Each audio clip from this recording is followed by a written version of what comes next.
Globalization, geopolitical conflicts, climate change, and advancements in technology are making the biological threat landscape more complex than ever before.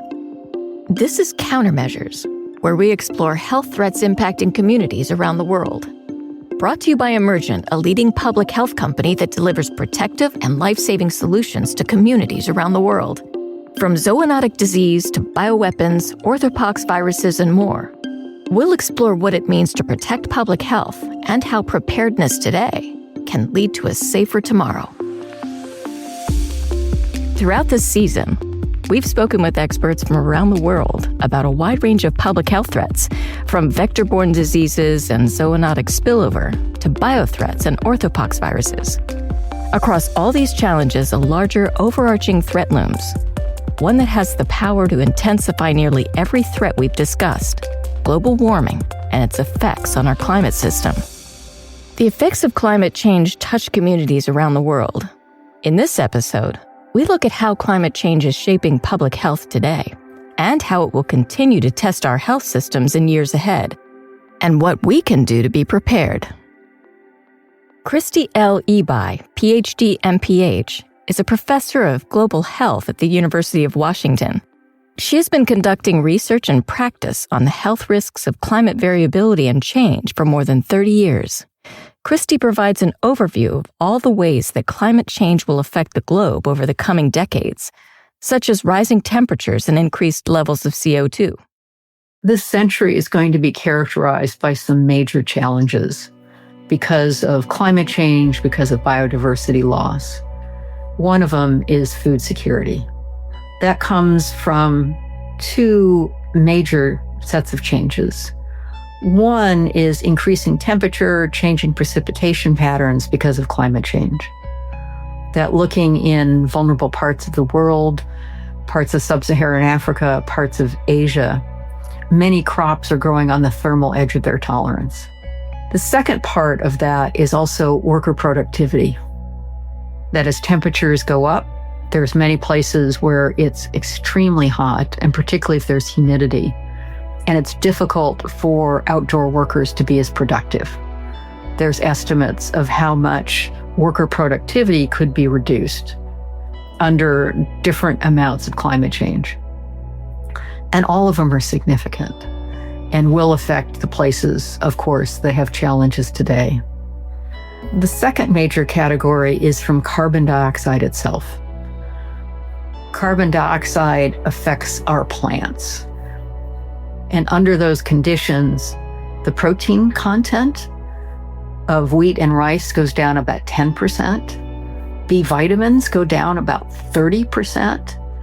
And through another mechanism, the micronutrient content declines as well. I didn't look at the latest numbers from the Food and Agriculture Organization, but I think it's around 700 million people in the world are food insecure. About 2 billion have micronutrient deficiencies.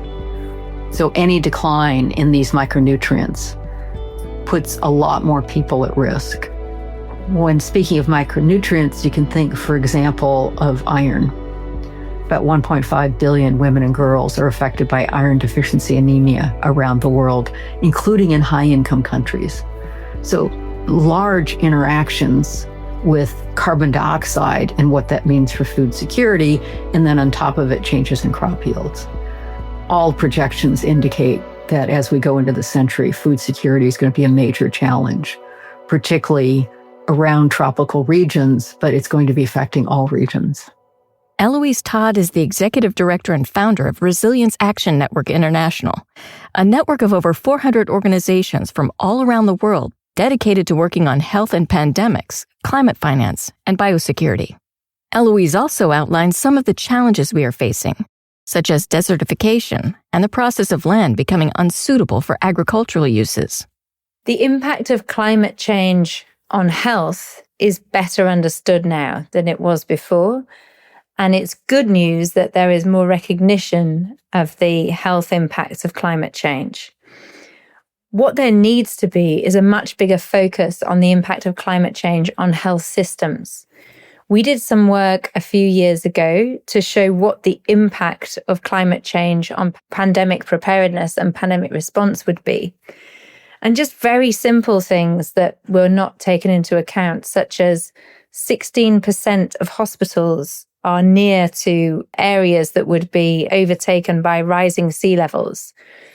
So when we're thinking about how to make health systems more resilient, there's the perhaps obvious pieces such as let's make them carbon neutral. Let's think about the disease threats that are going to break out. But there are so many more challenges to think about with pandemics and climate and that intersection. And we know that there are different diseases that are going to come through. Zoonotic spillover is going to become more and more frequent. And with desertification and the proximity of humans to animals, that's going to mean that there are more chances to get that crossover of diseases from animals to humans, which is where 75% of pandemics come from. So there really is this interconnection. As the temperatures rise, disease is more likely. There's more zoonotic spillover. There's more destruction of natural habitats. And the cycle goes on. As Christy and Eloise have outlined, the intersection of climate change with other health challenges is both broad and complex. And as our understanding deepens, one issue is emerging as an especially urgent concern: heat. Almost everywhere in the world has been affected by heat waves recently. And they affect us strongly. It depends on our underlying physiology. It depends on our activities. But ultimately, what we're concerned about is our core body temperature. Our core body temperature needs to stay within a pretty narrow range to protect our cells and our organs. When we go throughout our day, our core body temperature goes up and down. We're more physically active, our core body temperature goes up. We relax, we find a shady place, our core body temperature comes down. But over hours, if we have a higher core body temperature and that heat continues to build up, it does then start affecting our organs. We know from studies of heat waves that about half of the excess deaths in a heat wave are from cardiovascular causes. This indicates our heart is pretty sensitive to those higher temperatures.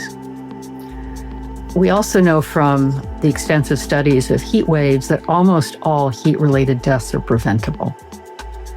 And there's a big focus on trying to prevent all of these adverse deaths, all of the hospitalizations that result from heat waves. There are well-known, particularly vulnerable groups: children, adults over the age of 65, outdoor workers, of course, people who engage in sports during periods that are quite warm. There are other vulnerable groups.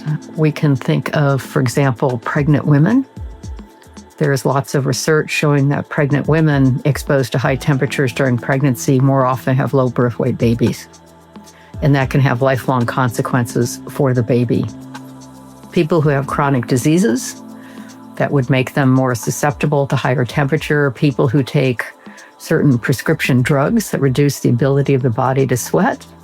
As you can see, it's a very long list of people. And those are just the physiological characteristics. Melissa Furlong, PhD, is an environmental epidemiologist who studies the chronic health effects of environmental contaminants that result from extreme heat. There are different risks associated with heat waves and with wildfires. But if we're thinking about populations that are uniquely at risk for heat waves, we have to consider the unhoused, people who might live in their homes, but either don't have access to regular air conditioning or are unwilling to use their air conditioning for cost purposes. And again, populations that spend a lot of time outside. So either people who have to spend a lot of time walking to work or working outdoors or just walking outside. So those people are at highest risk from heat waves.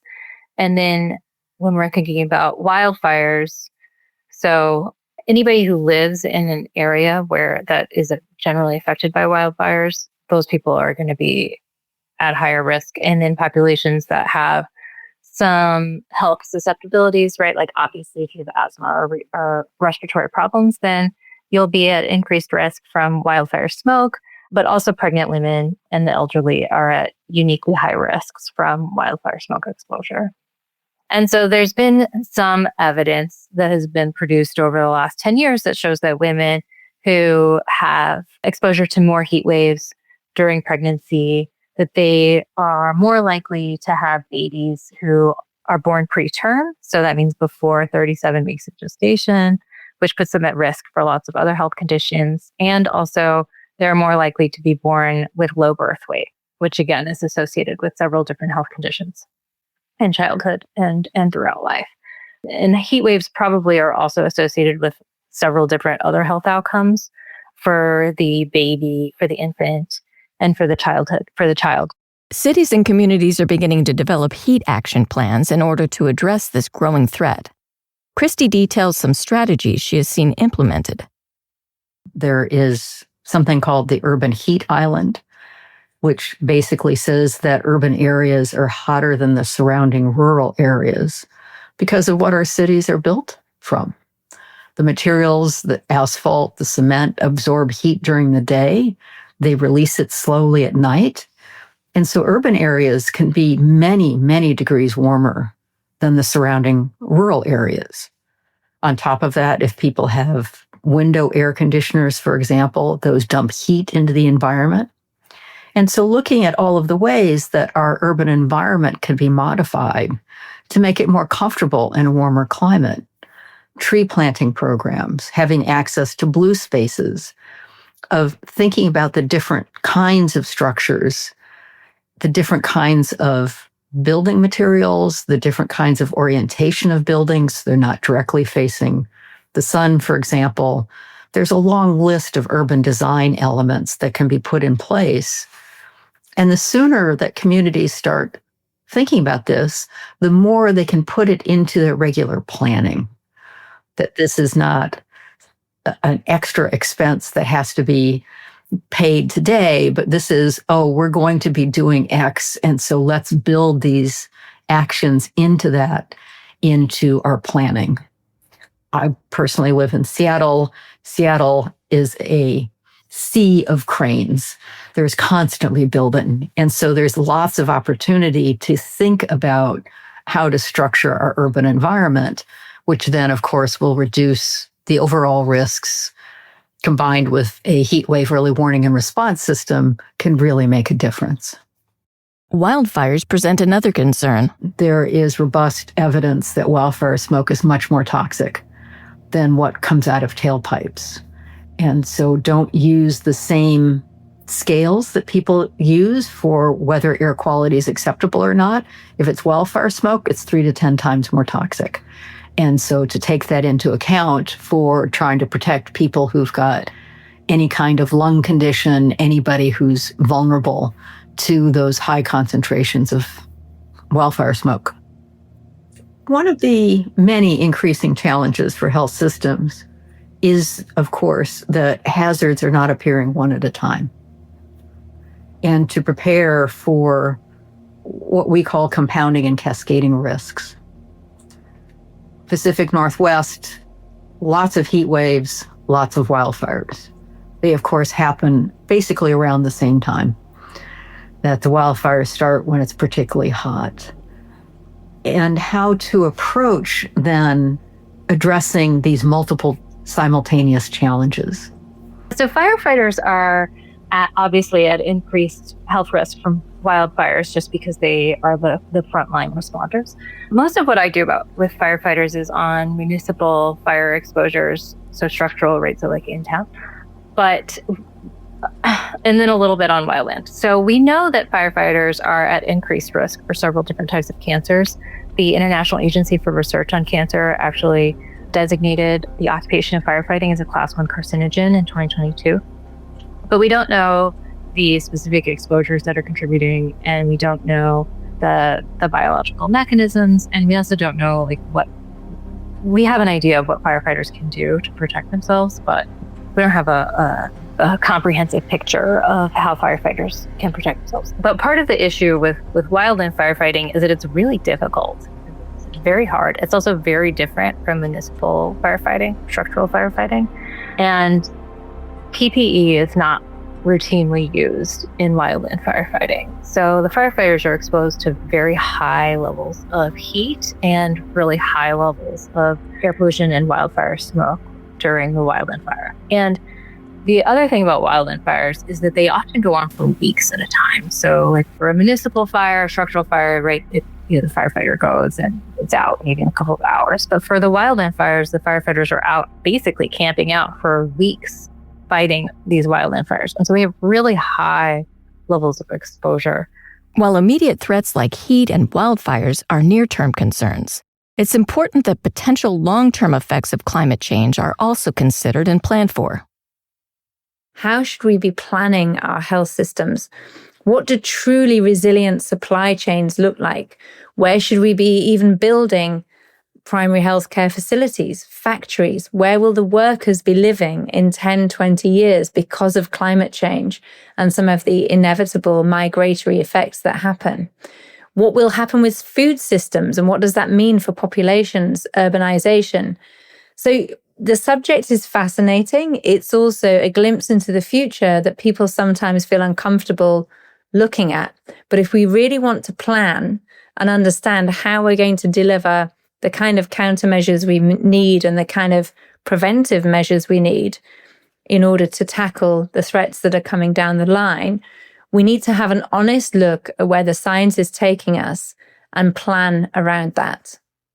When it comes to climate and health and climate resilient health systems, there has been a decent amount of talk around the issue, but it has tended to land on very specific, tangible outcomes.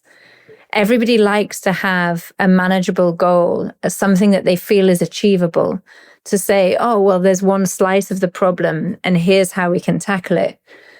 And that's also quite something that governments want to do. It's something that businesses want to do, and also philanthropy. But because of where we are with climate change, it's really important that we do look at the whole picture systemically. And I think there's a changing appetite and a changing readiness to want to look at that and be ready to look at that. But it's taken quite a lot of hard work to get people there. Eloise notes just how important it is that this is a global effort. The challenge with that is that it mainly focused on high-income countries around the world. And so we need that kind of effort when we look at lower middle-income countries as well, and to see if they can implement technologies that leapfrog some of the things that were put into place in high-income countries and sort of get to where we need to be more quickly. Low middle-income countries are certainly much more at risk from climate change. Many of them are in a much hotter zone, not all of them, but many, which means they will have very harsh conditions to deal with as the temperatures rise. Many countries are starting from health systems that are quite rudimentary and need to have a lot more investment. However, that also means there's a big opportunity, an opportunity to work with communities to deliver the kind of services in a community way that will have more buy-in from local populations, so that there's a mutual learning curve between people trying to deliver services and also those on the ground. There's also the opportunity to leapfrog technologies and really get to where we need to be a lot more quickly. While there are many issues requiring a unified approach, Christy, who has worked in the field for decades, highlights where things are moving in the right direction. I'm in the privileged situation of having worked on climate change and health for several decades. I started at a time when there was very, very few people in the field. A good colleague likes to say that in the beginning, we all could have met in a phone booth. It is an exaggeration, but it's not as much of one as it should be. And what really gives me hope is how many people are now paying attention.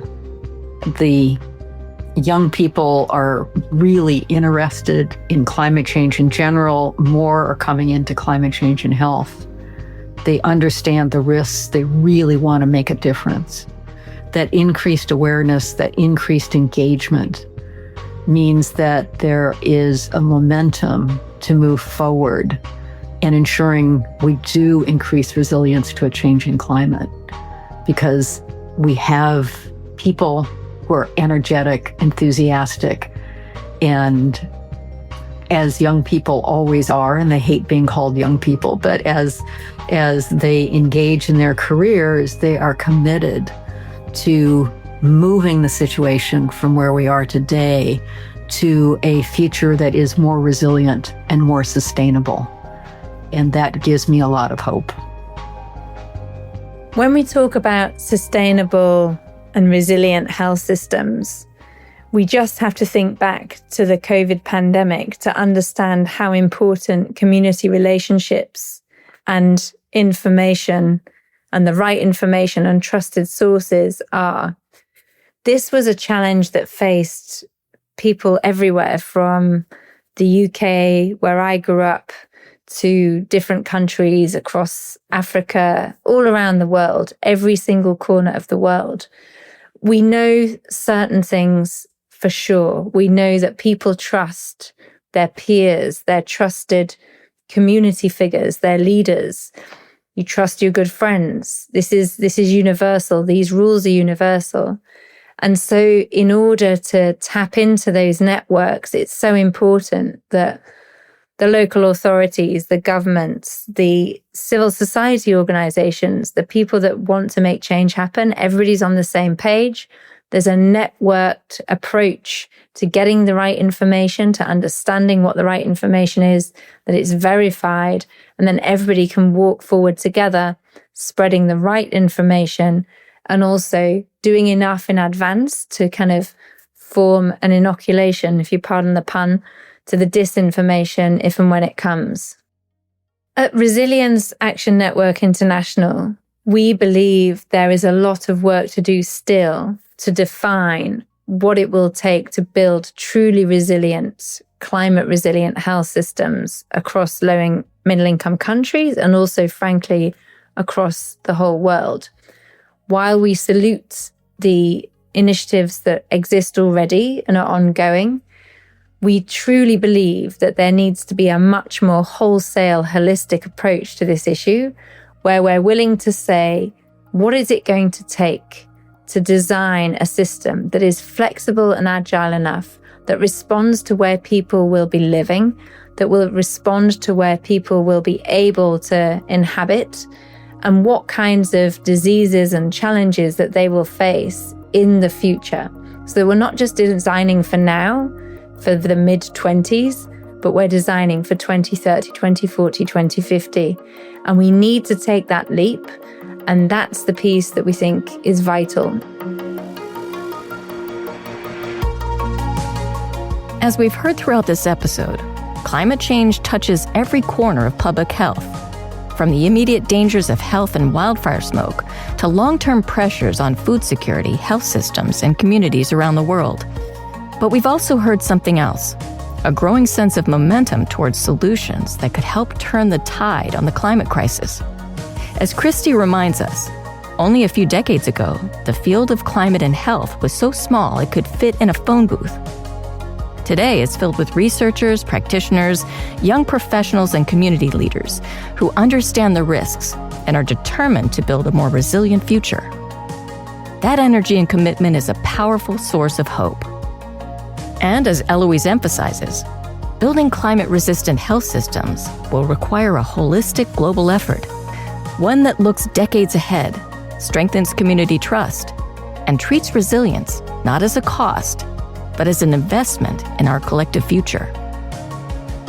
Climate change is reshaping the world we live in, but with attention, innovation, flexibility, and collaboration, we can shape how our health systems respond. Thank you for joining us for this episode and for this season. As we've explored the threats and opportunities shaping global health today, the views and opinions expressed by the guests are their own and do not necessarily reflect those of Emergent Biosolutions or its affiliates. Guests are not representatives or spokespersons for Emergent Biosolutions, and their appearance on this podcast is not an endorsement.